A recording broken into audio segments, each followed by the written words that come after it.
How is the transformation from activism to partisan politics? Well, you know, you and I have had this conversation before.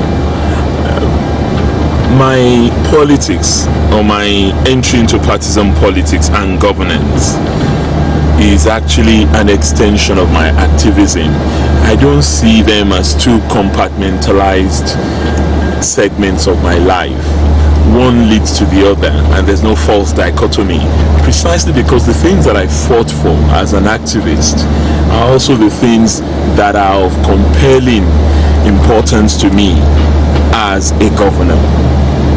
A good life for our people, free and quality education for the young people, free qualitative health care, rural development, full employment for people in my state, and regional integration.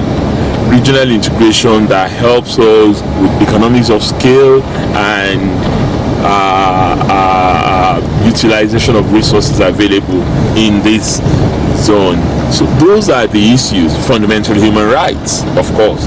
That's understandable that someone like me would have a passion for respect for human rights and dignity of person in government, and some of the things we've done have pushed on those frontiers. Anti-corruption. I came in, I ensured that I put in place a Fiscal Responsibility Act. I came in, I sent a Freedom of Information Bill to the House of Assembly. I came in, I was very, very concerned about the state of the civil service, and I started a civil service transformation agenda. People are saying that as a very known activist, you contested election for several years, you were deprived of your seat, and you spend a lot of money, and you still end up declaring 750 million naira assets, with your deputy declaring 1.2 billion naira. Critics have even called it anticipatory looting, if you understand what they're trying to say there. Are you declaring above your income so you could fleet away funds or government funds? Well, those who know me also know the kind of person I am. I have had it filtered to my hearing, and I have had cause to say to people that one of the problems I have with asset declaration in Nigeria is that it is private declaration of assets. I have taken the pain to declare my asset publicly and to publish it in newspapers, and I think by doing that I have invited scrutiny. I've invited critical commentary, which is fine, provided it does not portray me as a liar. If anyone is in doubt whether I have the assets I have declared or not, it's a different matter. They can find out. They have every reason to verify or even to challenge me that, look, you have mentioned this in this place, it's wrong.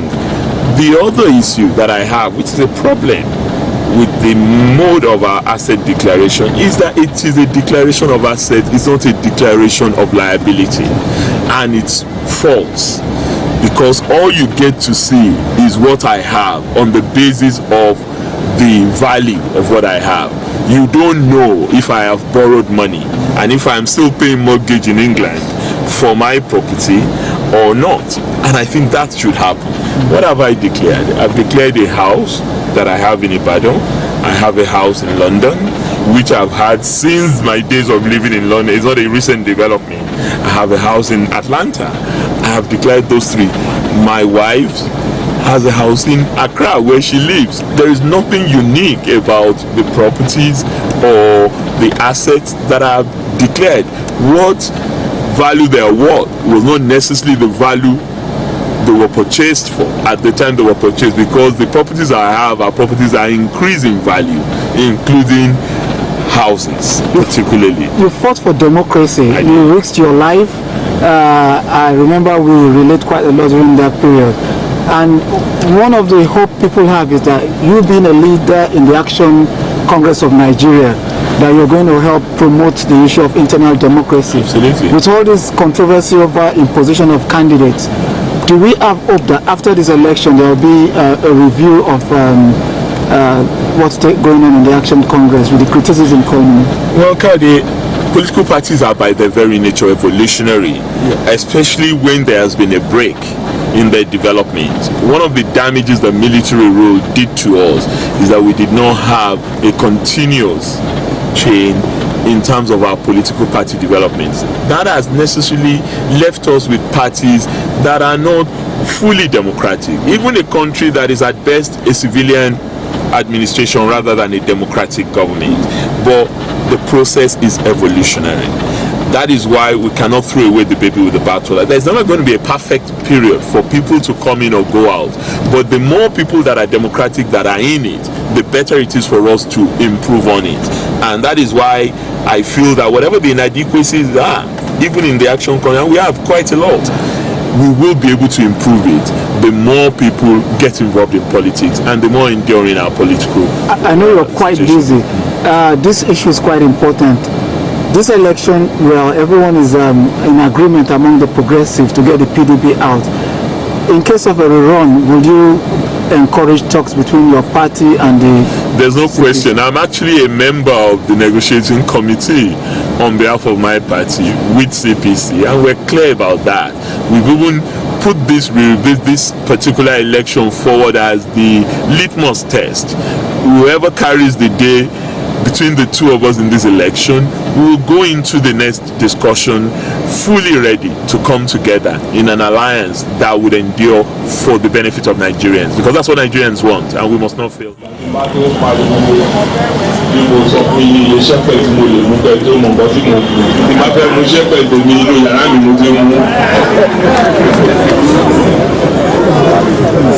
Nítorí ìdí èyí kọ́ ẹ má bínú sí mi tẹ́ bá ní pé rí mi kí n máa ṣe bí àwọn kan tó wà ń bẹ̀ lánàá, àmọ́ kí nìkan lẹ sọ tí òkú ń bí òótọ́ o, gíláàsì mọ́tò mi o kò dúdú o, ẹ lọ wò ó, kò sí nígbà tí mo lè kọjá tí ẹ ní rí mi tí mi ò lè ní dúró, torí tí ni mo ṣe lọ yọ tíǹtì tó wà lórí lára gíláàsì náà kúrò kí n bá lè máa ráwọn èèyàn wa ni.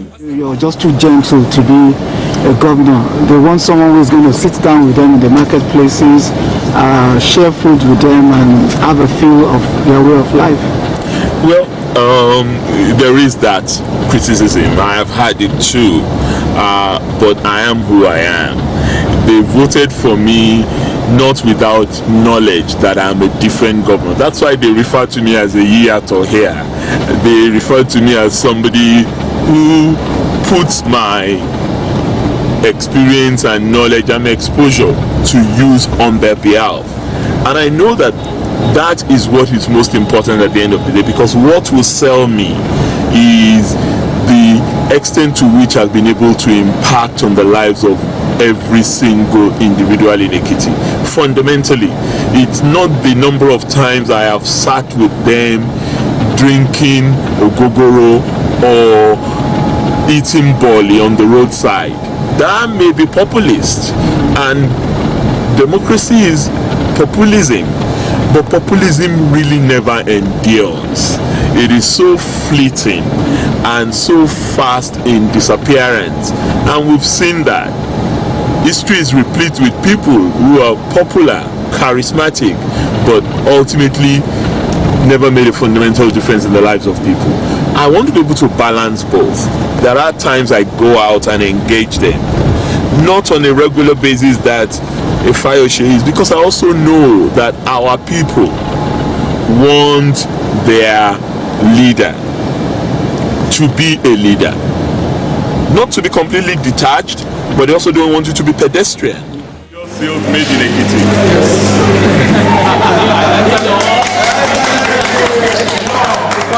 I'm not a lawyer, but I've been around lawyers too long. With all the human resources Ekiti has got all over the world, you would think they will be attracted with all these opportunities and come in to assist? Well, part of the issue is that they're not even aware of these opportunities, and that is why for us we take our diaspora community very, very seriously. We believe that they have a lot to offer us here in terms of expertise and exposure, and we know that we have the opportunities that are bound here. If it is land that they require, they can always get land in abundance.